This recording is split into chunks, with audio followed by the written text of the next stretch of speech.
Saya akan sampaikan kisah nyata, tapi entah benar atau tidak, tapi dikisahkan ini kisah nyata, tapi kita ngambil ibrah saja, lepas benar atau tidak.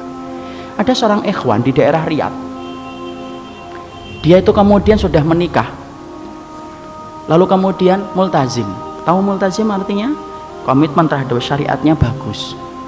Sampai satu waktu sang ibu menelpon beliau, lalu kemudian menyampaikan, nak, adikmu sekarang masuk ke universitas di kota yang sama dengan kotamu, biarlah dia tinggal di situ karena dia nggak mengetahui tentang sifat daerah yang baru. Harusnya dia paham sebenarnya adiknya itu adalah bukan mahram untuk istrinya. Karena apa? Ipar itu maut, alhamwu mautun, ipar itu maut, ipar itu maut. Kenapa sih maut?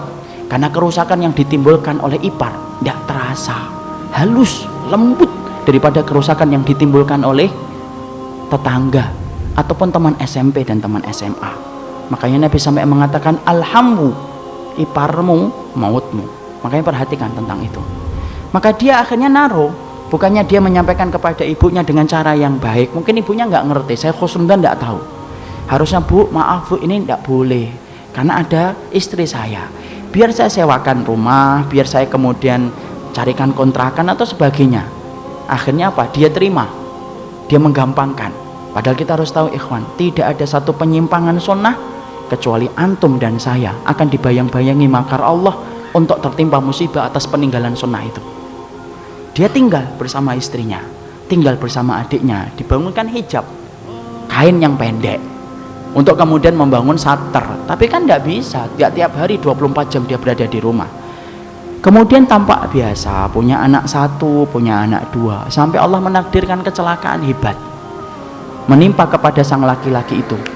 Ketika dia koma, semua tindakan dilakukan kepada dirinya, observasi mendalam dilakukan oleh para dokter untuk menyelamatkan beliau, menyelamatkan dia supaya kemudian dia selamat dari komanya. Observasi dilakukan, diadakan, diambil darahnya, diambil segala macamnya, sampai seakan-akan semua riwayat penyakit yang dimiliki oleh dia itu diketahui oleh dokter, semuanya lengkap detail karena observasinya mendalam untuk menyelamatkan beliau.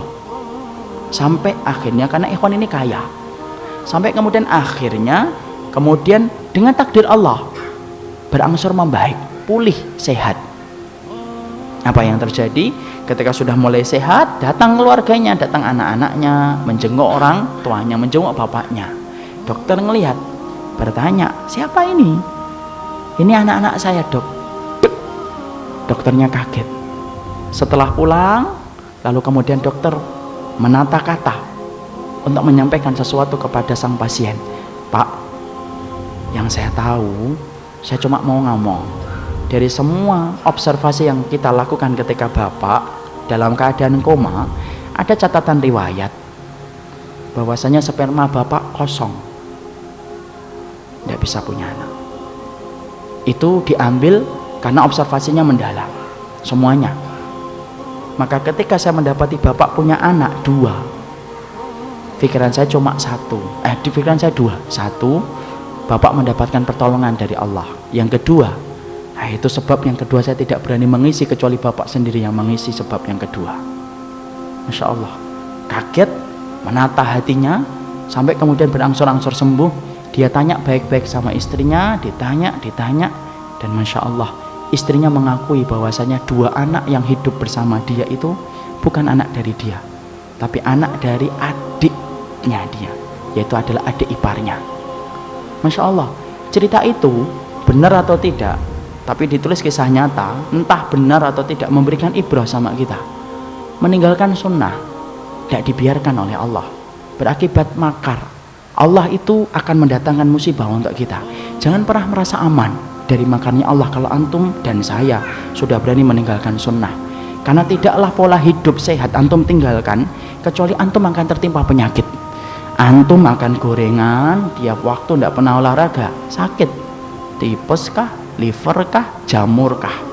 Kalau antum hanya tidak melakukan pola hidup sehat satu saja, antum akan dibayang-bayangi penyakit.